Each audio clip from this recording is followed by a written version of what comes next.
बेतवा नदी में दिन रात गरज रही प्रतिबंधित पोकलैंड मशीनें, खुलेआम हो रहा बालू का अवैध खनन, प्रशासन मौन। सरीला अवैध खनन का गोरखधंधा जिले में खनिज विभाग के अधिकारियों की सरपरस्ती में धड़ल्ले से चल रहा है। शासन प्रशासन से बेखौफ खनन पट्टाधारक हैवीवेट पोकलैंड मशीनों से बेतवा नदी में बड़े स्तर पर खुदाई कर रहे हैं।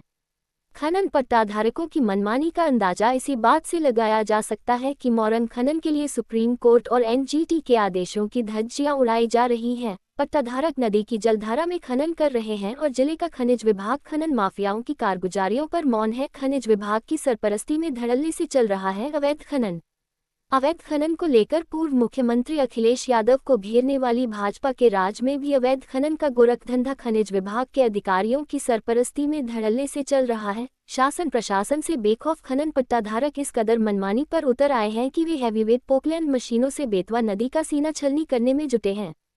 खनन पट्टाधारकों की मनमानी का अंदाजा इसी बात से लगाया जा सकता है कि मोरंग खनन के लिए सुप्रीम कोर्ट व एनजीटी के आदेशों की धज्जियां उड़ाते हुए वे खुलेआम नदी की जलधारा में खनन कर रहे हैं और जिले का खनिज विभाग खनन माफियाओं की कारगुजारियों पर मौन है। सरीला तहसील के चिंदौत गांव में बेतवा पुल के दोनों और हमीरपुर से संचालित खंड संख्या 1 और जालौन की कहटा से संचालित खंड का संचालन हो रहा है, जो सत्ताधारी पार्टी के दिग्गजों के करीबी होने का दावा करते हुए इस पूरे इलाके में अवैध रूप से मोरंग खनन में जुटे हुए हैं। इन खंडों में रात दिन पोकलैंड मशीनों से जबरदस्त तरीके से खनन किया जा रहा है। यहां नदी की जलधारा को भी कई जगहों से ब्रेक कर दिया गया है। मशीनों से खुदाई के कारण कहीं कहीं नदी ने समुद्र जैसा रूप ले लिया है। खनन करने वालों को इससे कोई गुरेज नहीं है।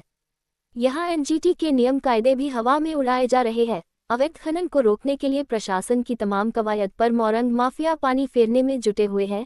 इन खंडों में करीब 2 दर्जन के आसपास पोकलैंड मशीनें लगी हुई है। नदी की जलधारा से मोरंग निकालकर किनारे पर ढेर की जाती है और फिर दूसरी मशीन से इसे ट्रकों में लोड कर दिया जाता है। वहीं कुछ ऐसी ही तस्वीरों को देखकर लोग सरकार और सरकारी कर्मचारियों को कोसते नहीं थक रहे हैं। यहाँ खंड संचालन कर रही कंपनी ने खंड में बड़ी संख्या में प्रतिबंधित पोकलैंड मशीनों को उतार रखा है, जो रात दिन नदी की जलधारा से मानकों के विपरीत मोरंग निकासी में जुटी हुई है।